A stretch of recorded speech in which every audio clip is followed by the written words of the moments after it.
ચલો next topic કયો છે? વેક્ટર ડાયાગ્રામ કોનો? Vector diagram of three phase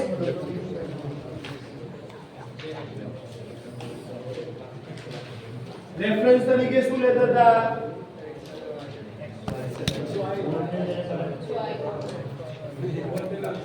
જે વસ્તુ કોન્સ્ટન્ટ રહેતી હોય એટલે કે ફ્લક્સ.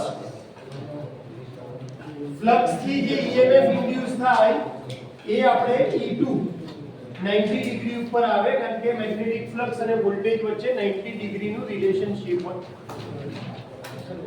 વોલ્ટેજ આવે તો કરંટ આવે એટલે કરંટ કેટલો આવશે તો કે કરંટના ત્રણ સ્ટેજ હોઈ શકે ડિપેન્ડિંગ અપોન લોડ. લેગિંગ હોઈ શકે જો રેઝિસ્ટિવ, લીડિંગ આવે અને યુનિટી આવે. જો રેઝિસ્ટિવ પ્યોર લોડ હોય તો યુનિટી પાવર ફેક્ટર હોય, ઇન્ડક્ટિવ લોડ હોય તો લેગિંગ પાવર ફેક્ટર આવે અને કેપેસિટિવ લોડ હોય તો લીડિંગ પાવર ફેક્ટર આવે. એ ડિસાઈડ કરે કે કરંટની પોઝિશન ક્યાં હશે.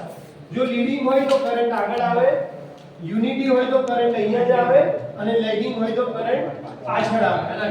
કારણ કે વેક્ટર એન્ટી ક્લોકવાઇઝ ડાયરેક્શનમાં રોટેટ કરતા હોય.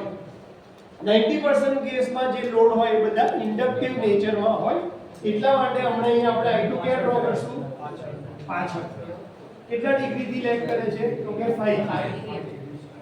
કરંટ I2 હોય એની અંદર જ આપણે હંમેશા એની લાઈનમાં શું કરીએ છીએ? રેઝિસ્ટન્સનો ડ્રોપ કરીએ.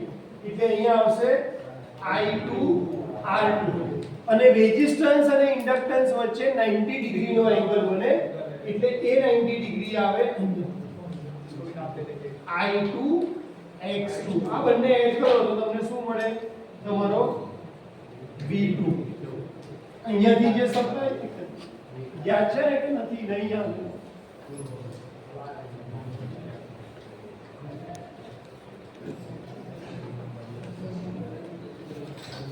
ચાલો એના પછી આપણે અહીંયા શું ડ્રો કરતા હતા? એક નો લોડ કરંટનો કોમ્પોનન્ટ ડ્રો કરતા હતા I0, જેના બે કોમ્પોનન્ટ હતા. એક આવતું હતું I mu અને એક શું આવતું હતું? IW. એટલે I mu IW. I2 dash exactly કોની ઓપોઝિટમાં હોય? I2 થી -180 ડિગ્રી. એટલે અહીંયા આવશે I2 ડેશ અને આ બંનેનું સમેશન કરીએ પેરેલલોગ્રામ પ્રમાણે ત્યારે તમને શું મળે? I1. આ કરંટ E2 છે, અહીંયા આવશે E1.